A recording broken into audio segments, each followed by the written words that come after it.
没看出什么问题呀，咱们过去吧。稍安勿躁，别抢吃腊肉硌掉了牙呀！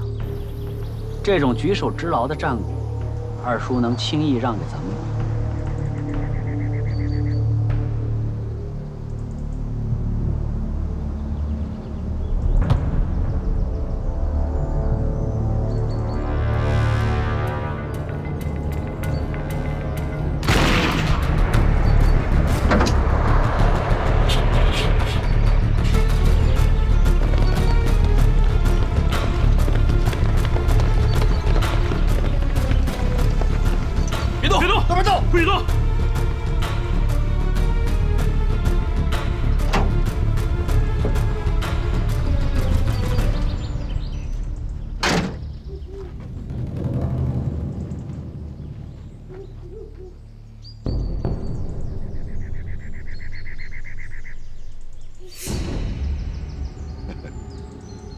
这样不好吧？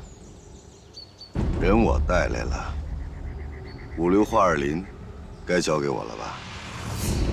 什么5硫化二磷？我们又不是卖化肥的，我只奉命来接人的。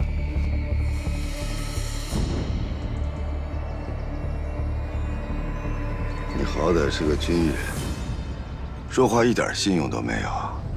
你知道后果是什么吗？ 你说什么？我不懂。快打开车门，把人给我放出来。你会懂的。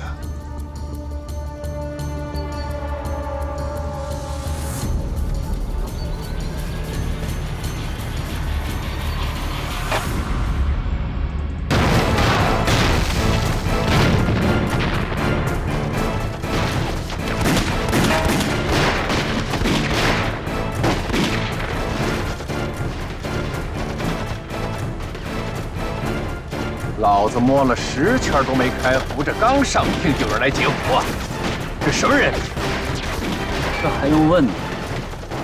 肯定是二叔的嫡系特遣分队。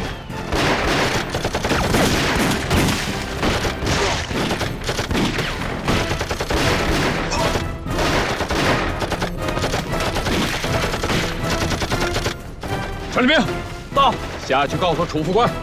就是撕破脸，也要把车上的人给我带上来。是。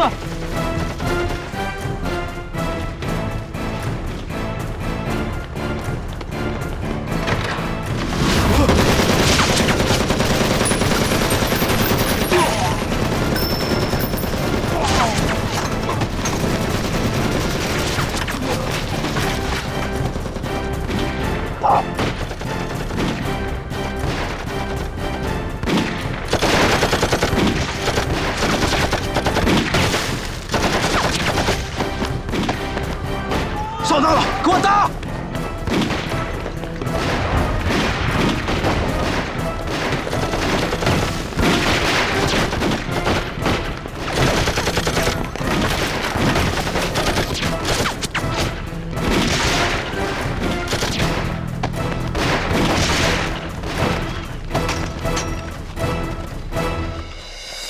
举起手来，把手举起来，蹲着。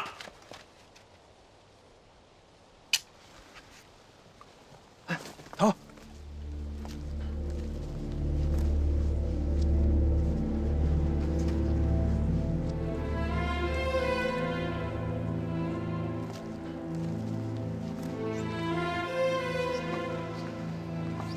虎子，到，迅速打扫人场，把这俘虏押上车带回去。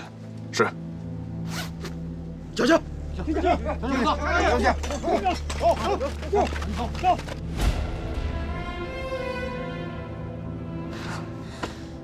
陈世明这个混蛋，他要是把人都派上去，我们也不至于这样惨败。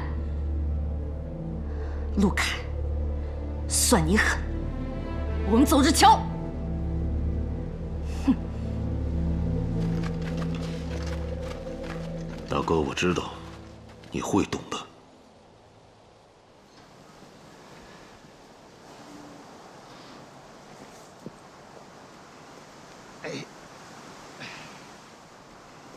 哎呀，我说特派员啊，你可真是赛神仙呀！今天这事儿你怎么算得这么准呢？人无远虑，必有近忧。二叔明面上跟咱们挂的是一块牌子，干的却是两码事。他这个人，为了一己私利，万事不择手段，能不防吗？党国败就败在他这样的小人手里了。幸亏党国还有你这样的栋梁之才啊！哎，你说共军今天使的这是什么招？真是太厉害了！我刚才说什么来着？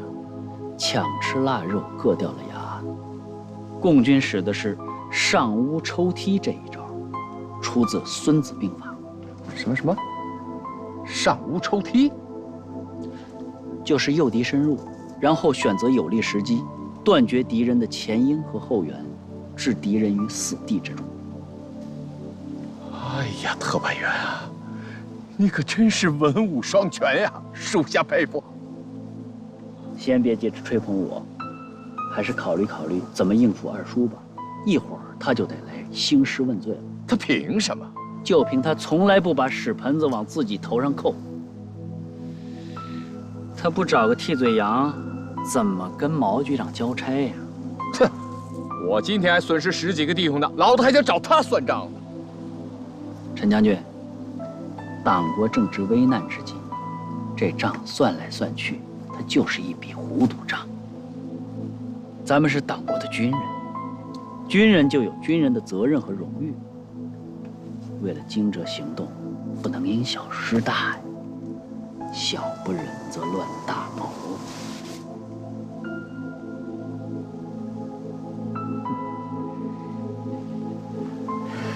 喝口水。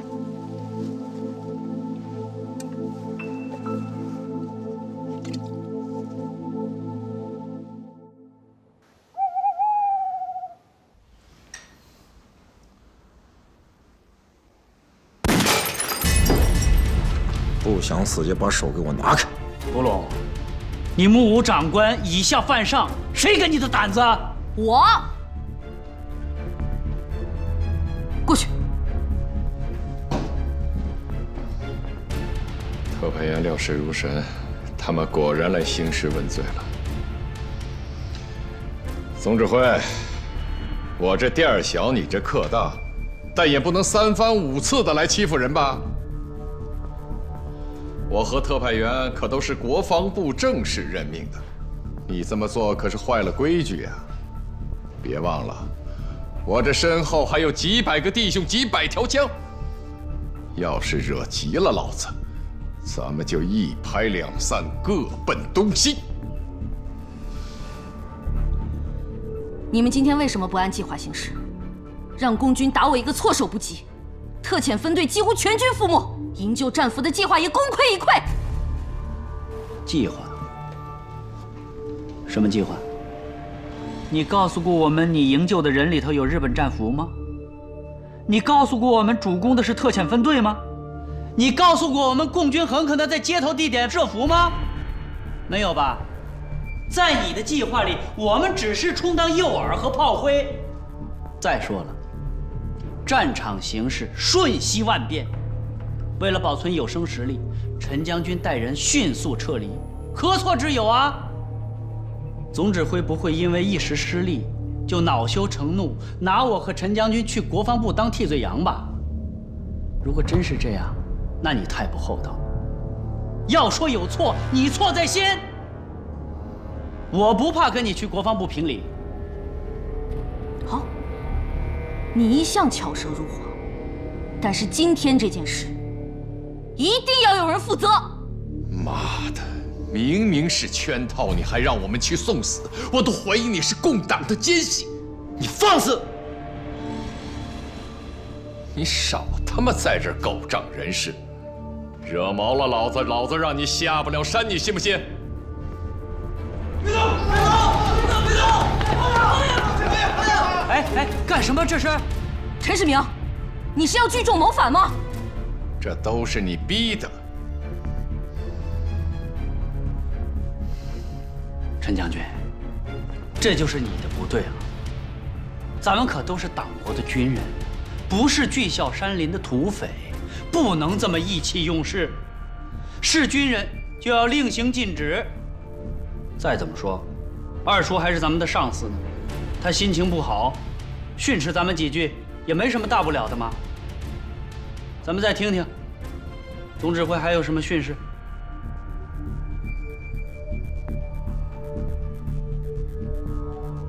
你们聚众谋反，就没有想过什么后果吗？什么后果啊？老子为党国浴血奋战10几年，坚持到今天也没向共党投诚。但是你别再逼我，我逼你怎么了？逼急了老子，老子就下山向共党投诚，回家种田去。反正共党优待俘虏。哼！陈世明，闭嘴！越说越不像话了。亏你还是党国的军人，你还是少将呢，你还。这100里黑龙山区只有咱们这支部队，是党国惊蛰计划的希望，必须要精诚团结，同舟共济，不能这么没组织、没纪律。陈将军，你要认清局部和整体的关系，要理解总指挥的难处。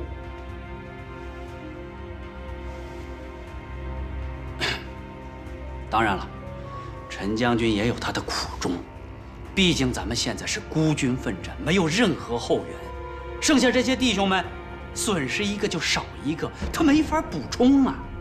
真要把这些弟兄们都拼光了，我们拿什么配合你执行惊蛰计划呀？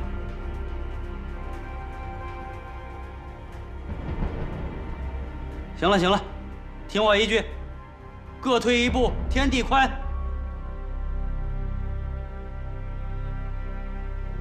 放下！我警告你们，下不为例。你，跟我出来一下。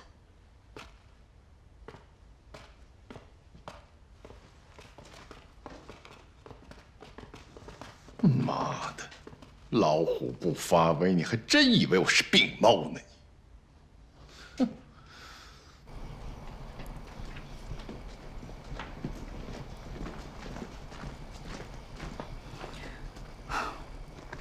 总指挥有何吩咐啊？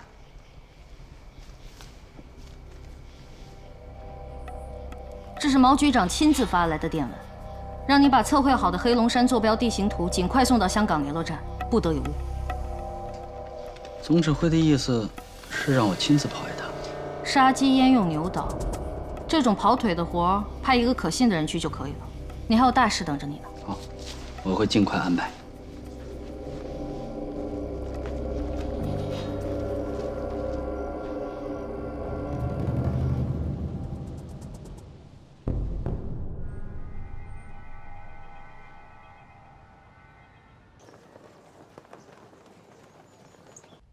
由陆凯制定的这个上屋抽梯计划非常成功，狠狠地打击了敌特分子的嚣张气焰。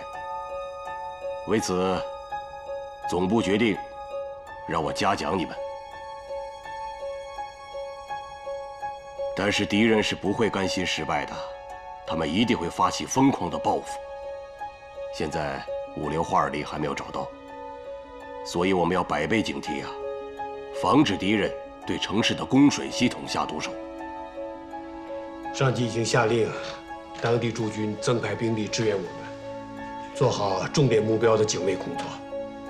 同时呢，为了防止敌特投毒，还特意增派了一支防化分队进驻我市。所以啊，我们一定要严防死守，要保证我们的城市和人民群众的生命财产的安全。根据今天现场击毙的和捕获的敌特分子的调查情况来看，他们一部分是隶属国民党反共游击纵队的人员，还有一部分是国民党特种兵。他们装备精良，单兵作战能力强，配合默契，显然是一支训练有素的特遣分队。还有，他们在黑龙山一带潜伏了一段时间。他们究竟想干什么？这个问题比较复杂，还有待进一步的考证。同志们，我还要强调的是，在战略上，我们藐视敌人，但在战术上，要重视敌人。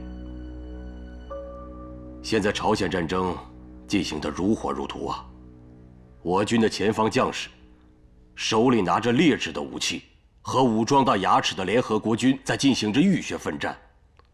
那么我们在后方，也要狠狠地打击敌特分子的嚣张气焰，用我们的实际行动支持抗美援朝。另外，我请同志们记住，在隐蔽战线这个没有硝烟的战场上，同样有流血牺牲啊。但是，为了祖国和人民的利益，我们要义无反顾，坚定前行。是。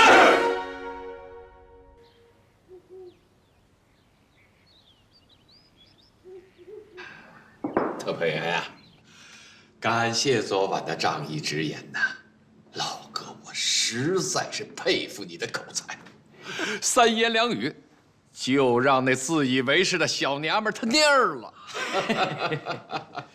过奖了，过奖了，我只是实话实说而已。哎呀，特派员啊，路遥知马力，日久见人心呐。你是个心胸宽广、有雄才大略的人，我服你。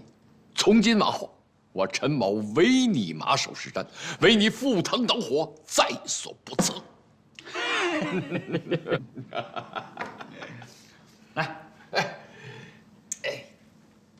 你们这帮臭男人，再不放老娘过去，小心我劈了你们啊！这小妞儿够了，我喜欢呐。那这个不就变香了吗？再说，一群不长眼的狗东西，快让我的压寨夫人过来！您讲，您讲。亲爱的曹大哥，这姑娘一点正形都没有。可是人家想你啊！哎，特派员不让你抱，我让你抱。哎，来，抱我呀！你要是再往前走一步，小心我对你不客气啊！怎么个不客气啊？我就喜欢女人对我不客气。去你的！你还是将军呢，见了女人就没正形。见了女人不动心，要么是伪君子，要么是身体有问题。不，说我呢，说我自己呢。山来姑娘，我可是个真性情的好男人呐，过了这村儿可就没这店儿喽。你别自恋了好吗？将军我见多了，就是没见过你这样见了女人腿就软的。你说的那些将军啊，腿是不软，可都撒丫子跑台湾去了呀。就剩下我这软腿将军，还坚持在黑龙山上打游击呢。亲一个，就算你替蒋委员长劳军吧。啊，你要是再这样的话，我可真翻脸了啊！行了，你们打情骂俏吧，我还有事儿。嘿，好嘞。哎，曹大哥，等我。嘿，这曹特派员还真有女人缘啊！这又是《孙子兵法》的什么技呀？这是。对，欲擒故纵。也是个假正经哦。笑什么？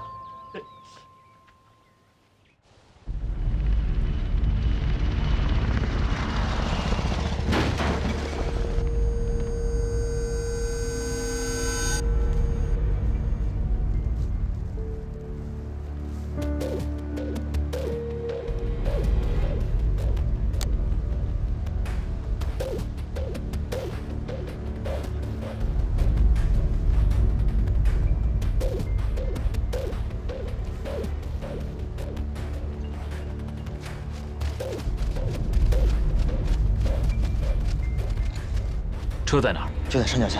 好，马上把这些武器装车。是。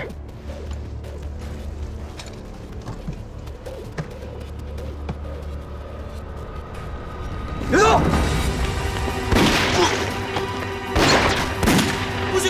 蹲下，老实点。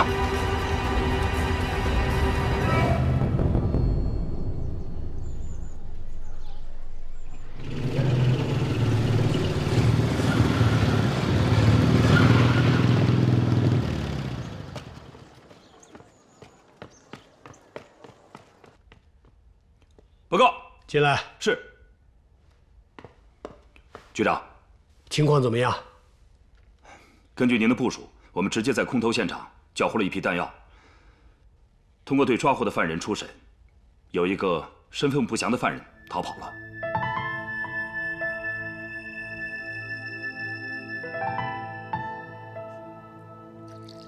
看来马掌柜这次在台湾没少补啊，气色看着不错。托老天爷的福，没让我钻进共产党的牢笼，侥幸去了台湾。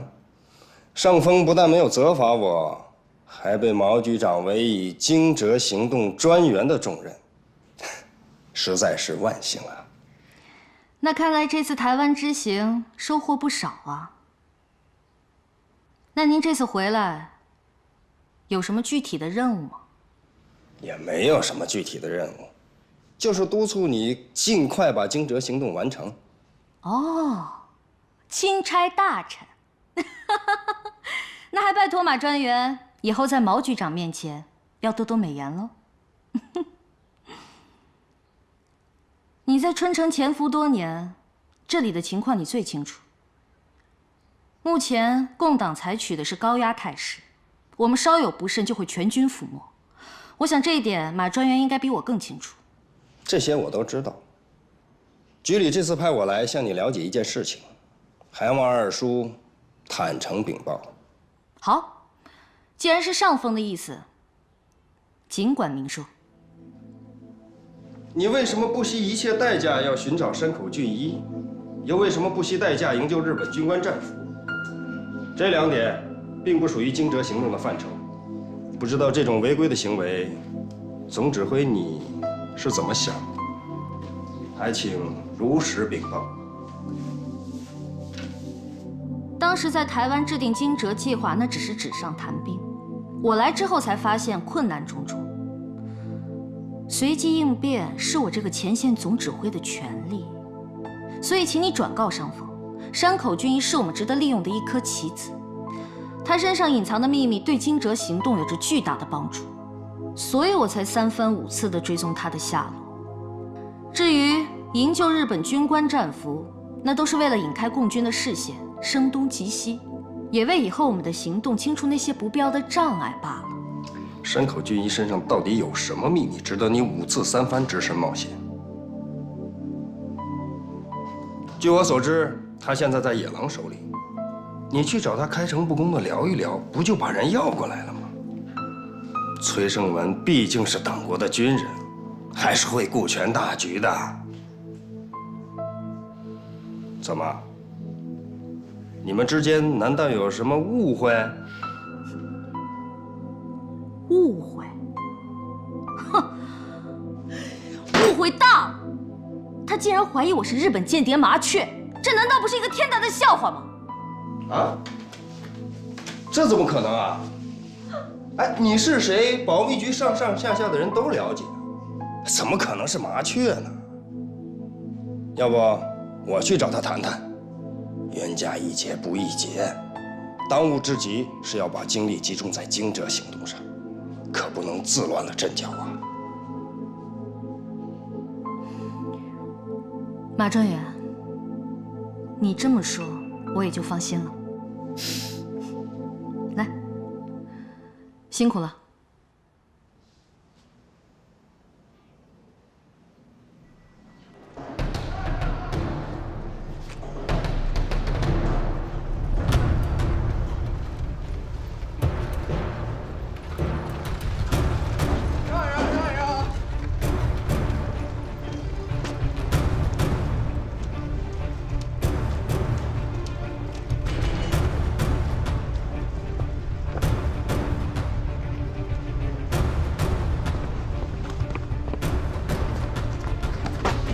野狼，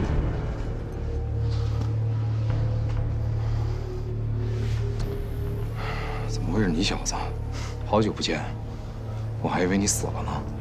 我福大命大造物大，买卖还没做成，怎么能死呢？来，有事相瞧。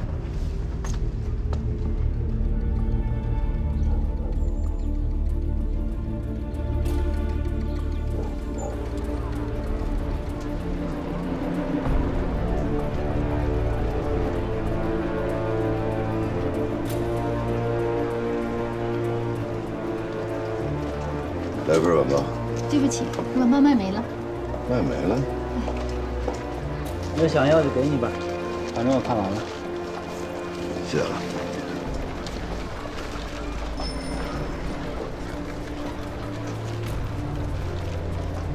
据调查，空投逃跑的人应该是马掌柜，他以特派员的身份已回到春城。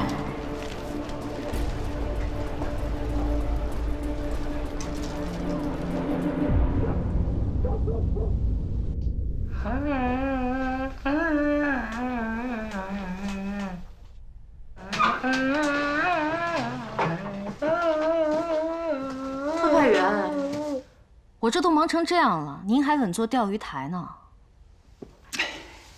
总指挥，您是大能人呢，能者多劳嘛。啊，对了，您包的那个大包子可真是不错呀，什么时候再包一次啊？给俺解解馋呀。恁真想吃啊？当然了，真香。可俺这包子可金贵着呢，开个价吧。1吨炸药。看来这个大包子是吃不上了呀。什么意思？最近共军的公安查得非常严，跟我做交易那个刘秃子已经被抓起来了，一时半会儿找不着货源。你要那么多炸药干什么？啊，实在不行，咱们电告国防部，让他们空投。空投，哪次空投成功过？这批炸药是我们惊蛰行动的关键，所以你一定要想想办法。好吧，那我尽量想办法。咱们惊蛰行动已经到了关键时刻，咱们绝对不能掉链子。掉不掉链子，就看总指挥能不能一视同仁，不再把我们当后娘养的。你不能总是什么都管，就是不管饭吧？陈将军，你说这话什么意思啊？亲兄弟明算账，有笔好买卖，不知总指挥有没有兴趣？什么买卖？以物易物，你给我枪，我给你炸药，怎么样？你有炸药？想当年我保安旅在华北地区，那也是响当当的。要是没点存货，还能扛到现在？哼，此话当真？军中无戏言。公平交易，皆大欢喜，就这么定了。好，成交。主官，抬上来。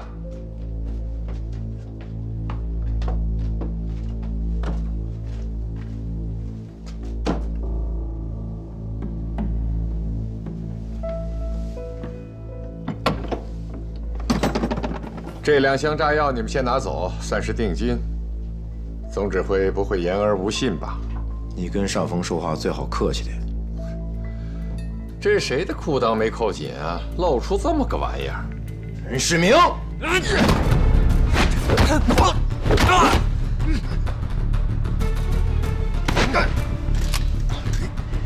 杜龙，我忍你很久了，你目无军纪，屡屡犯上。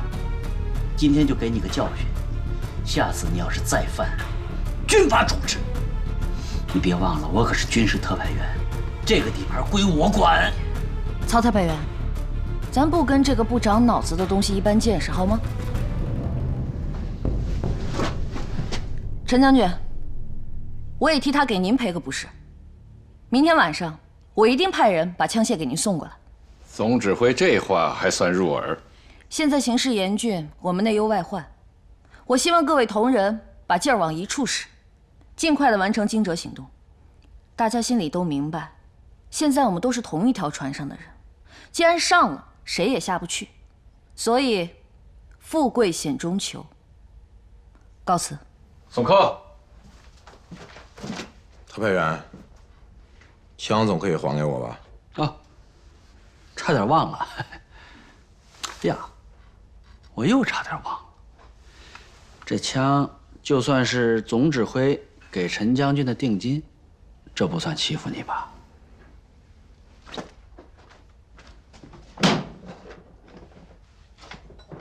轻点，小心爆炸。哎呀，特派员，最近你总给我惊喜呀！你看你的拳打的如行云流水，天衣无缝啊！一条疯狗，不给它打疼了，它永远记不住。就是。哎呀，这还是正装的美国货呢！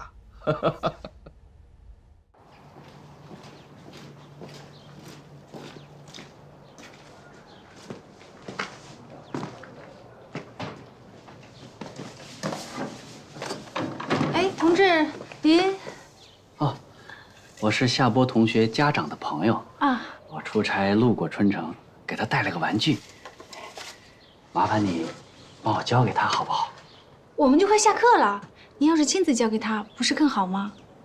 啊，没时间了，我要赶火车，还是你帮我拿着吧。啊，行。夏波表现怎么样？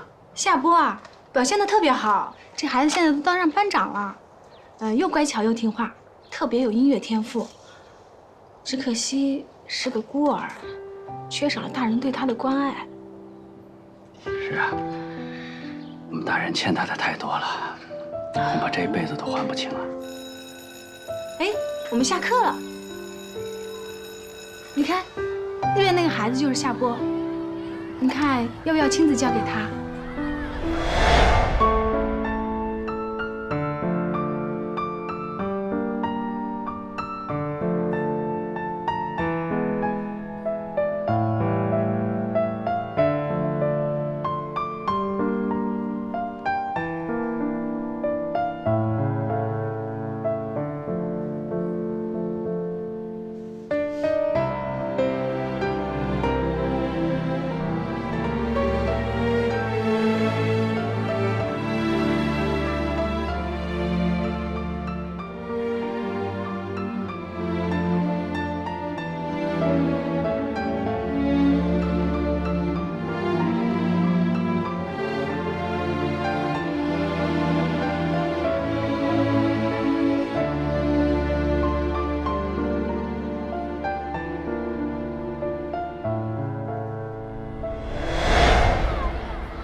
同志，您怎么了？哦，没事。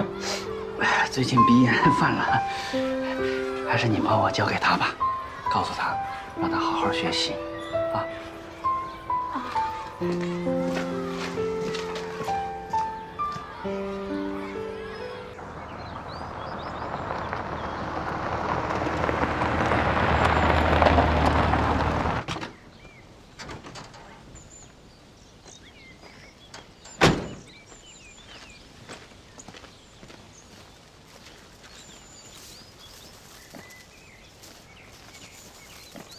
崔老弟，事隔3日，当刮目相待。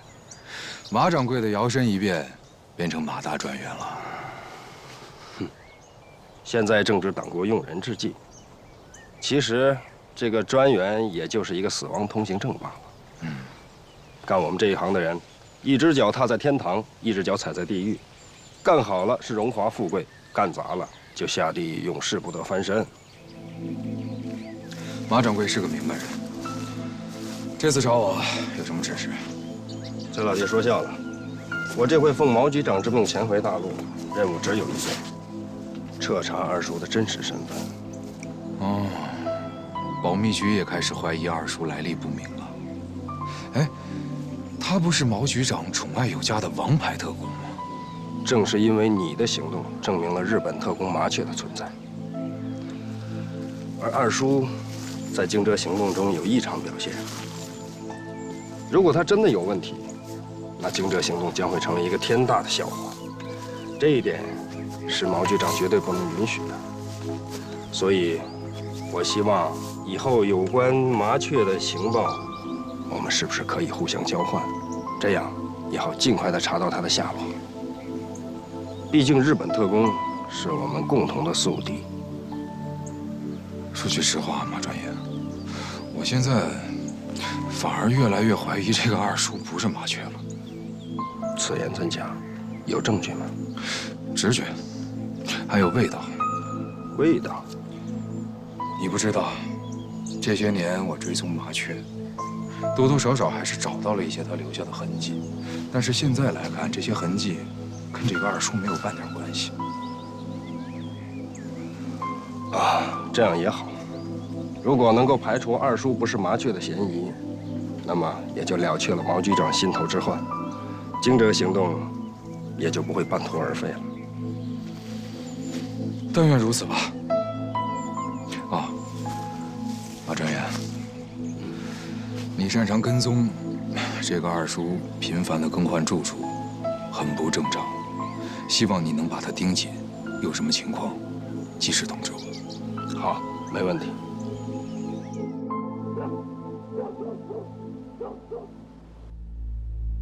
联合国军在朝鲜战场节节胜利，中国志愿军总部被联合国摧毁，停战谈判因美方提出无理要求而陷入僵局。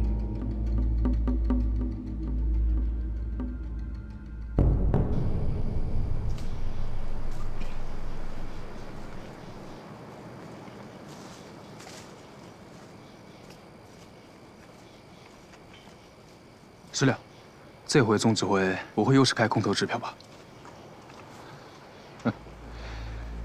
上次解救那些战俘，他损兵折将，吃了大亏，他手上没几个人了。你还真以为他是金刚之体，刀枪不入啊？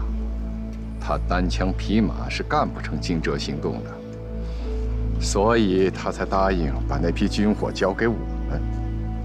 放心，他的软肋捏在我的手里呢。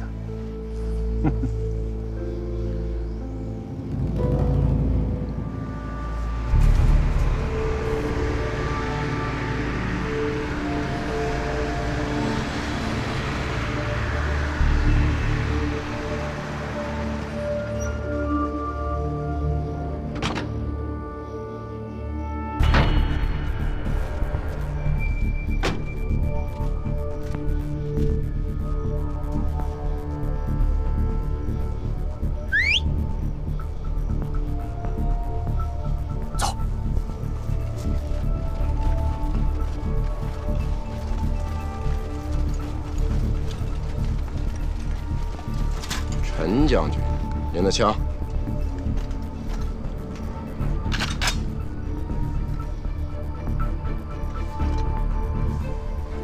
好，弟兄们，卸车。是。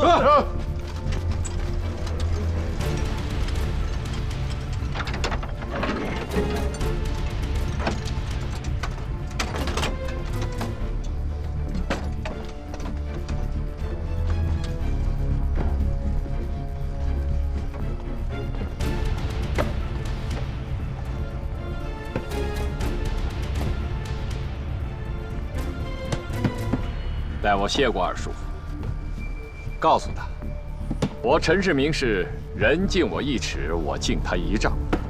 有了枪就有了胆儿，今后我随时听候他的调遣。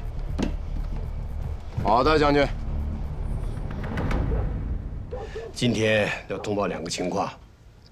第一，根据我们保密局内线传来的情报，毛人凤于近日要求春城潜伏的特务选择1、2个目标进行袭击，而袭击的目的政治意义大于军事意义。他们的目的就是要在国际上给我们制造舆论，抹黑中国。其二，眼下朝鲜战事吃紧，敌机对我交通线展开了绞杀行动，昼夜不停的轰炸，妄图摧毁我们的交通线。而在朝鲜前线，我们的战士们军需物资严重的短缺，有很多的战士穿着单薄，在零下30几度的严寒当中坚持战斗，非战斗减员非常的严重。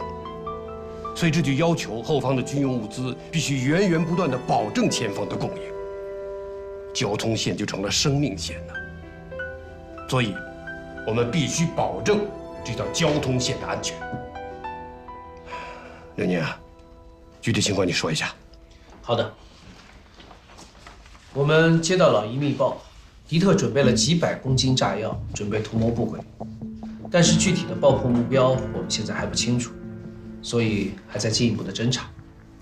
局长，为什么不马上消灭这批特务呢？虎子，这个事情不能着急的。你过早的把这些敌人消灭掉了，那敌人还会派来新的一批，到时候什么时候派谁来，我们都不知道。所有的工作都要重新做的。所以对敌特啊，有的时候监控比消灭来得更有用，关键时刻甚至让他们为我们所用。刘宁说的对啊，我们就是要通过控制敌人行动的命脉来扼杀他们，而不能盲目的采取冒进的行动。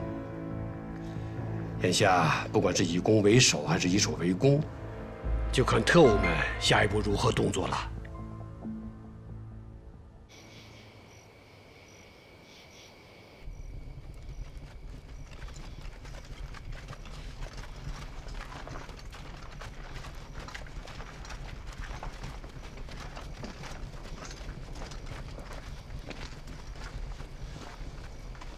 哥哥，秋寒须添衣，天凉了，穿上。不老，披上。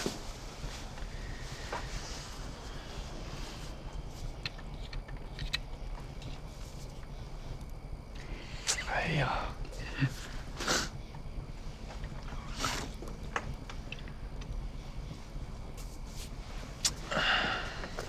和马掌柜约会。有什么收获吗？据马掌柜讲，为了二叔身份的问题，毛人凤把保密局负责人事档案的局长都给撤了。这么说，毛人凤对二叔的身份也表示怀疑了。好啊，你又多了马掌柜这么一个新盟友。我跟他做什么盟友？易经上怎么说的？火苗往上冒，地水向下流，志向不同也可以结交。只要能为追捕麻雀这个事儿起到点作用，何乐而不为？也是，远交近攻嘛。我今天去看夏波了。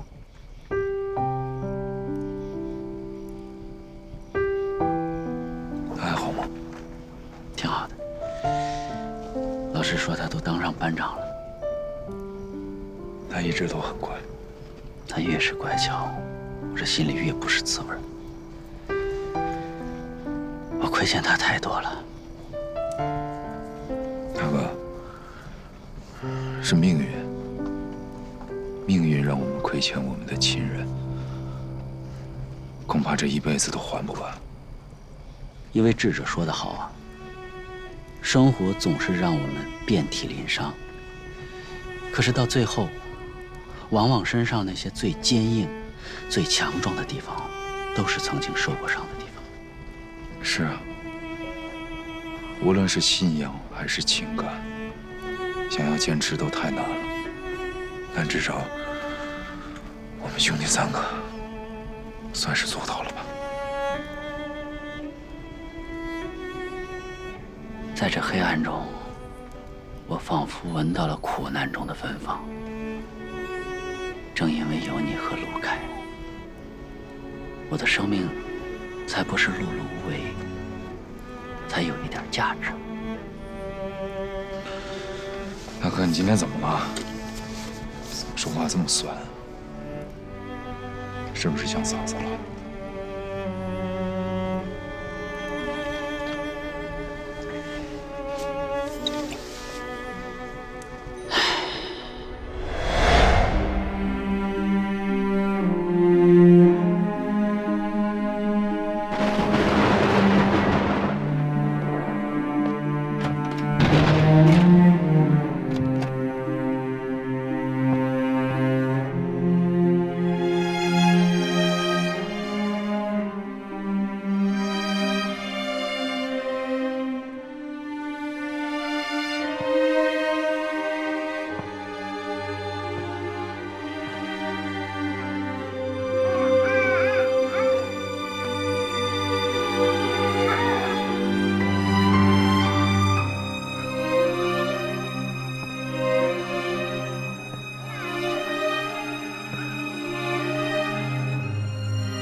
在天堂寂不寂寞？他一定会怪我没有照顾好夏宫。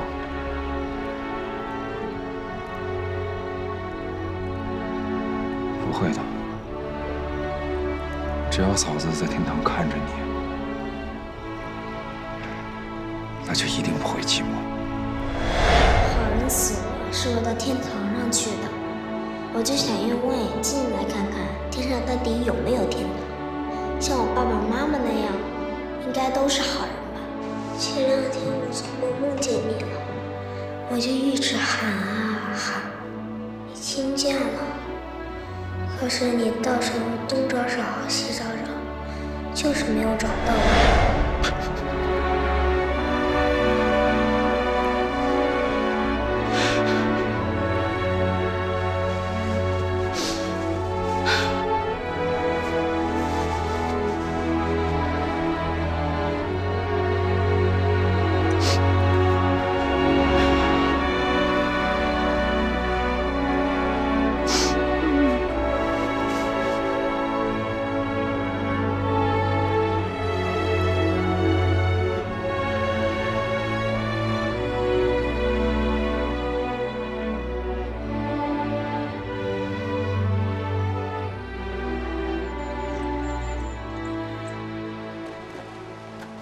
厅长，保密局派了一个专员来调查二叔。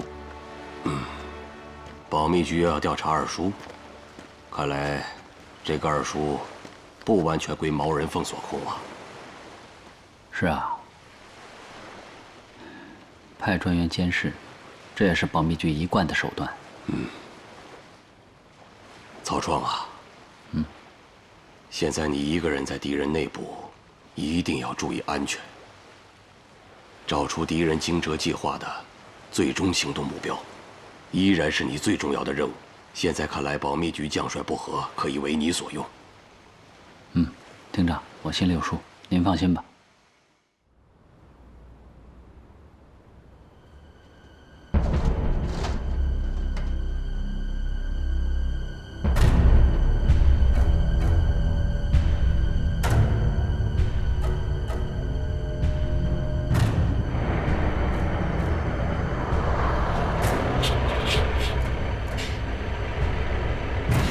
郑姐，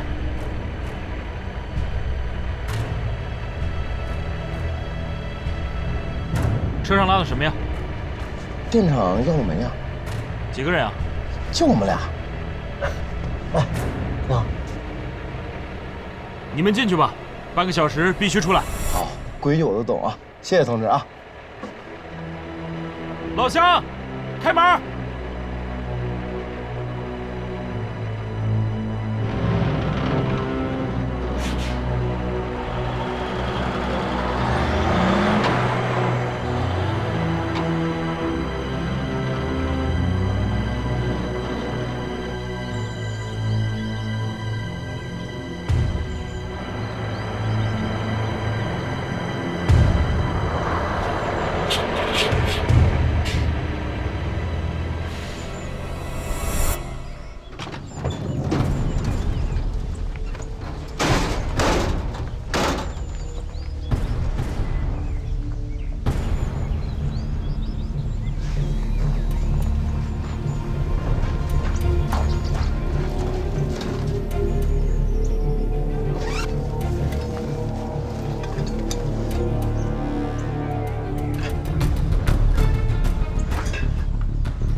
大家组织到这儿来。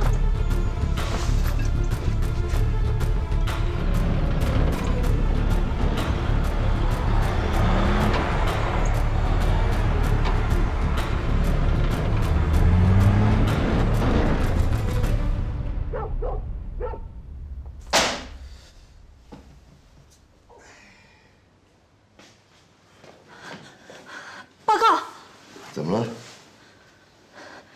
电厂出事儿了。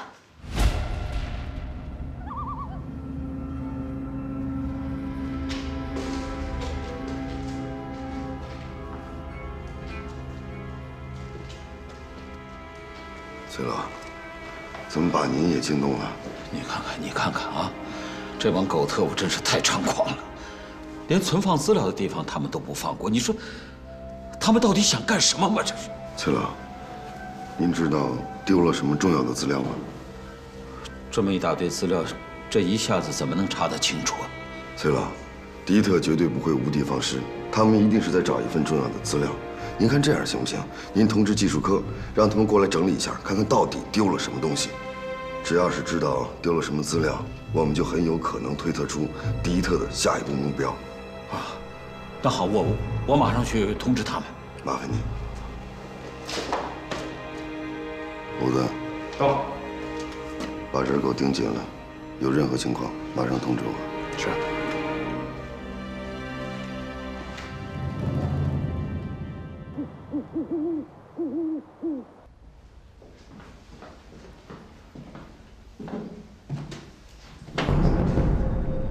怎么样，包教授？这日子过得还挺舒坦的吧？你们要不把我杀了，要不就把我放了，我实在是熬不住了。给他看看，看看认不认识这张图。想少受点皮肉之苦，就告诉我这是什么图。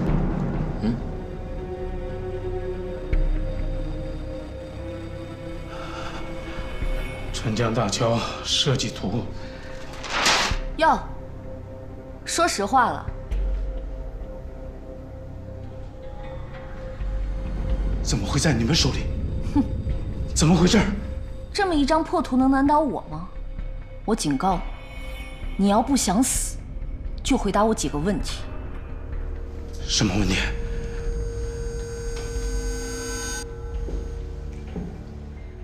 我想炸掉这座桥，要用多少炸药？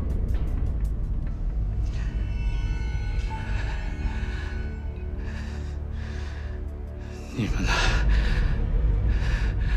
我只会造桥，不会炸桥。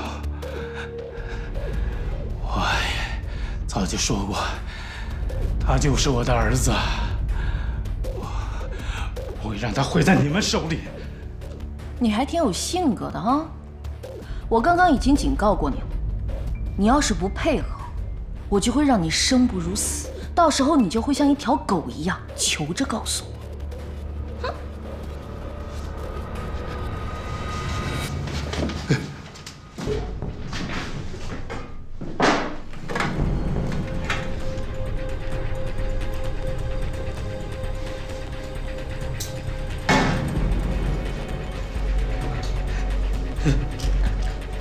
你想干什么？一会儿你就知道了。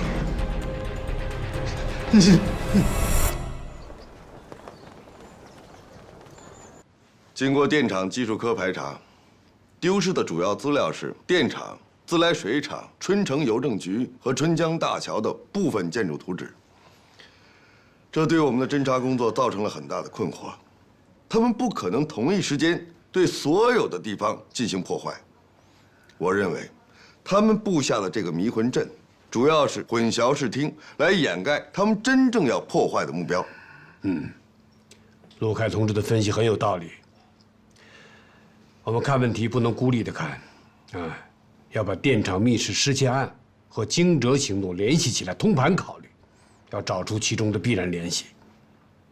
陆凯，马上联系一下老姨，看看他那边有没有异常情况。是。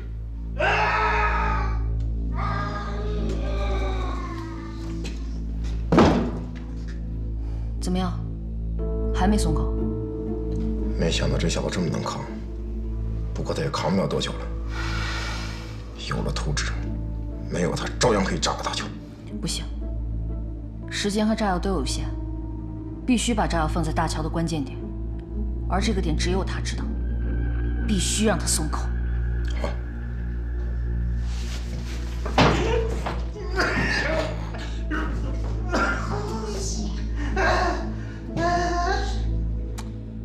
你说说你又不是一个共产党员啊，你硬扛什么呢？你告诉我我想知道的，你不就解脱了吗？啊？明珠把我杀了，我就真的解脱了。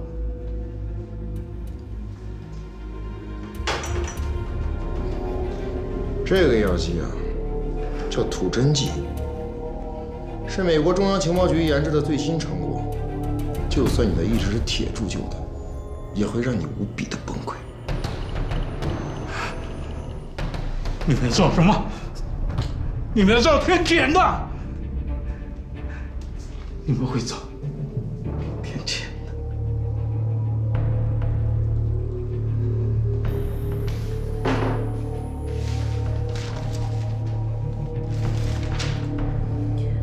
这个图熟悉吗？是我设计的。我想炸掉它，需要多少炸药？至少2吨。我没有那么多炸药，应该怎么办？找到关键点，200公斤就能炸毁。那你能告诉我关键点在哪儿吗？那我告诉你们，你们就让我快点死吧。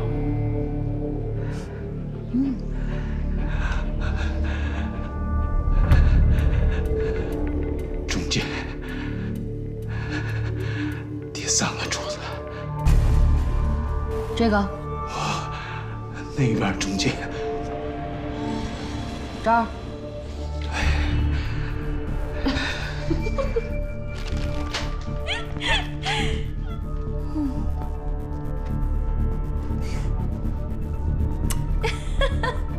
谢谢啊。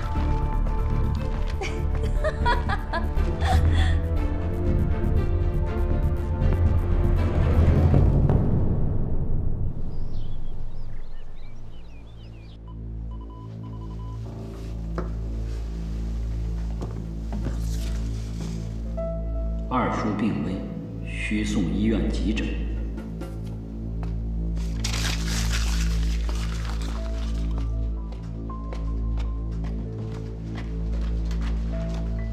特派员，总指挥来了，他请您过去。去吧。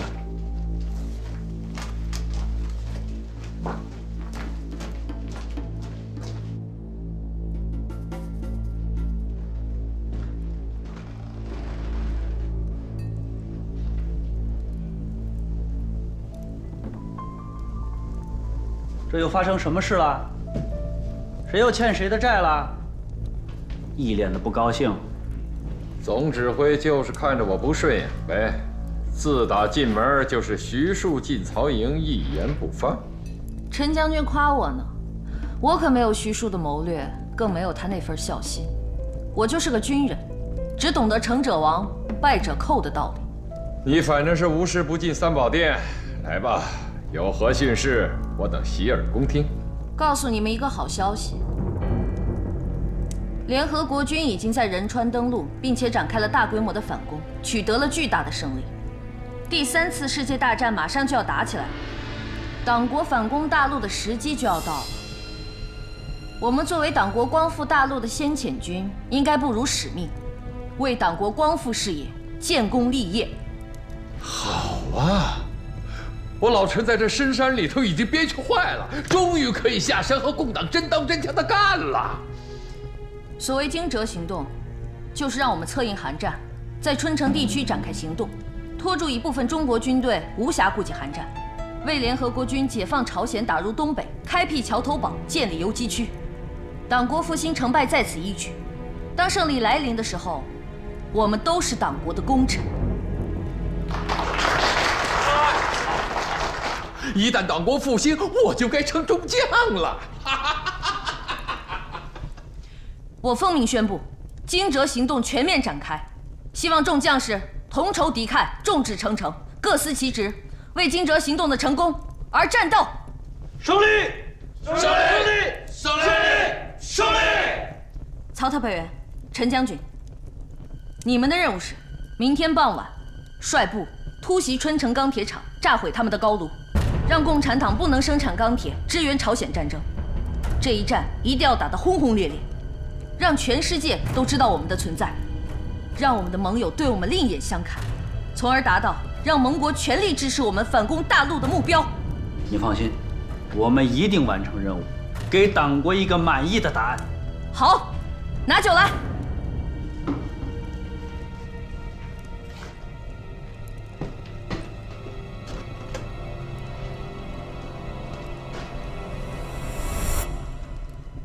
今天，我敬在座所有效忠党国的将士，并且代表国防部为你们践行，祝你们马到成功，旗开得胜！胜利！胜利！胜利！惊蛰行动是策应韩战，牵助我军部分精力，为联合国军打入东北建立桥头堡。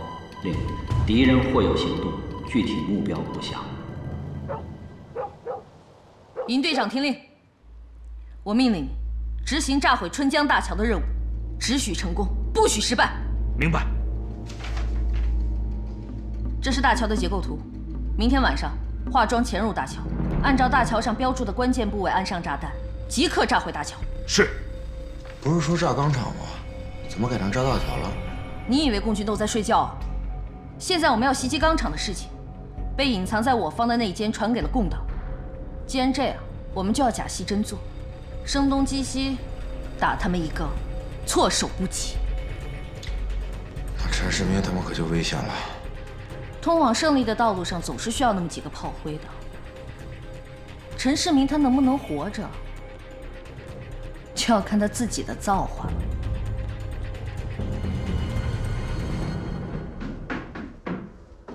大哥，这么晚了，找我什么事儿啊？坐。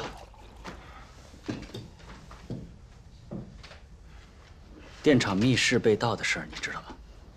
我当然知道，里面丢的全是建筑图纸，而这些丢失的图纸现在在二叔手上啊。他要那些图纸干嘛呀？当然是为了惊蛰行动。不对，当时约我去密室的人可是麻雀啊。你能肯定吗？